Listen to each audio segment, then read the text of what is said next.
The night everything finally snapped was humid and loud, the kind of southern summer evening where cicadas screamed like they were trying to drown out bad memories. The backyard in Tulsa glowed under string lights borrowed from the neighbors. A rented speaker blasted old country hits. The smell of charcoal and lighter fluid clung to the air.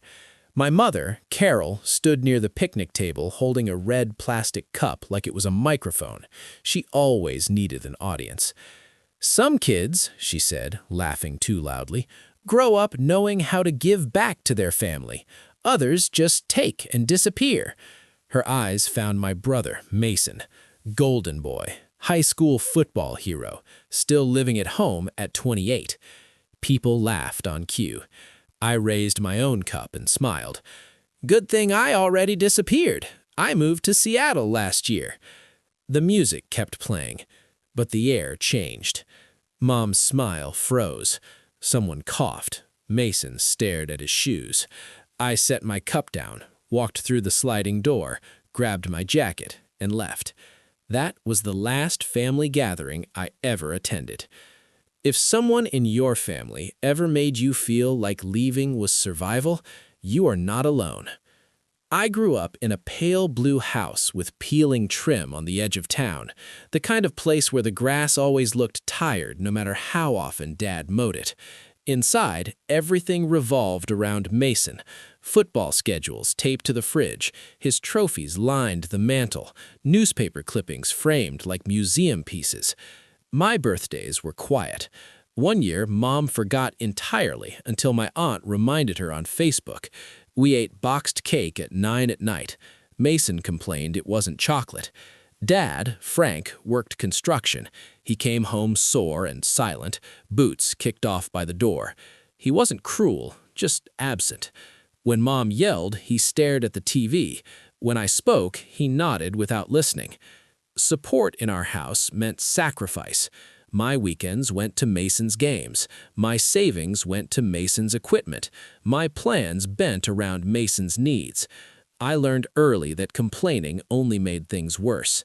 The only person who noticed was my Uncle Dean, Mom's older brother, black sheep of the family, lived in a small rental above a pawn shop downtown, smelled like coffee and motor oil.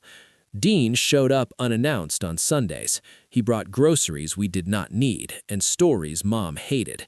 When she disappeared into the shower, he slipped cash into my backpack. "For books," he'd whisper, "or whatever helps you breathe." The first time, I used it to buy a used laptop from a thrift store. The battery barely held a charge. The screen flickered green at the edges, but it turned on. Dean noticed my excitement and nodded like he already knew. "Learn something they can't take," he said. When Mason left town for a weekend tournament, Dean knocked on the back door and handed me a bus pass. "There's a makerspace on 3rd Street, free on Thursdays." That room changed my life. Old tables, cheap soldering irons, people hunched over screens building things that actually worked. A volunteer showed me how to write my first script. When my code finally ran without errors, my hands shook. I stayed until closing. Mom found out months later when she discovered the laptop under my bed. "This junk again?" she snapped. "Mason needs new cleats. We don't have money for your hobbies." She unplugged it and left it in the garage. Dad watched, said nothing. That night, I carried it back to my room and hid it in the closet. Dean kept helping. More envelopes, more encouragement. Once he drove me to a surplus electronics store and waited while I bought parts like they were gold.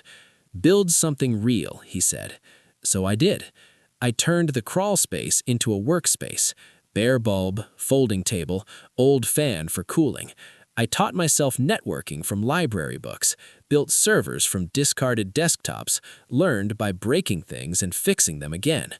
By senior year, I was running a small private server cluster. Nothing fancy, just enough to host projects and prove I could. Mason signed with a semi-pro team. Mom threw a party, banners, balloons, cake with his face printed on it. I ate alone in the kitchen. An envelope from the University of Washington arrived 2 weeks later. Full scholarship, computer science, housing included. I waited until dinner to say it. Mom laughed. Seattle? Absolutely not. Dad stared at his plate. Mason needs support, she continued. You can go to community college. I stood up. This is my life. Mom told me if I left, I was on my own. Dean helped me pack. He drove me to the airport at 4 in the morning. No speeches, just a hug and a firm grip on my shoulder. Don't come back smaller, he said. Seattle was rain and freedom. I worked nights, studied days, lived on instant noodles and stubbornness. When money thinned out, Dean wired just enough to survive. In my second year, I met Clara and Jonah in a systems class. We bonded over broken code and cheap coffee. Built a tool to optimize energy usage for small data centers. It worked. We refined it, pitched it, incorporated. The startup barely survived its first year. We slept in the office, ate vending machine food, fought bugs at 3 in the morning. Then a regional utility company signed on. Then another. By graduation, we had real revenue. My name showed up in articles I never shared with my family. Mom called once. Mason got injured, needed help. I didn't answer. We scaled fast, sold to a larger firm 5 years later. I stayed on as a consultant. I bought a house overlooking Puget Sound. Not huge, just quiet. I built a long dining table by hand, solid wood, enough space for 10. People filled it, friends, colleagues, chosen family. No scorekeeping, no speeches. One winter, an invitation arrived, Mom's retirement party. I went. Same patterns, same jokes, same dismissal. When she took a shot at me again, I stood up. I left because I had to, and I built a life that doesn't include this. I walked out. Never went back. Now the table in my house stays full. Students I mentor, friends who stayed, people who show up without obligation.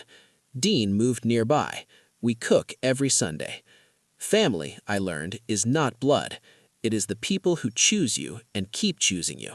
And once you build that table, you never sit where you were made to feel small again.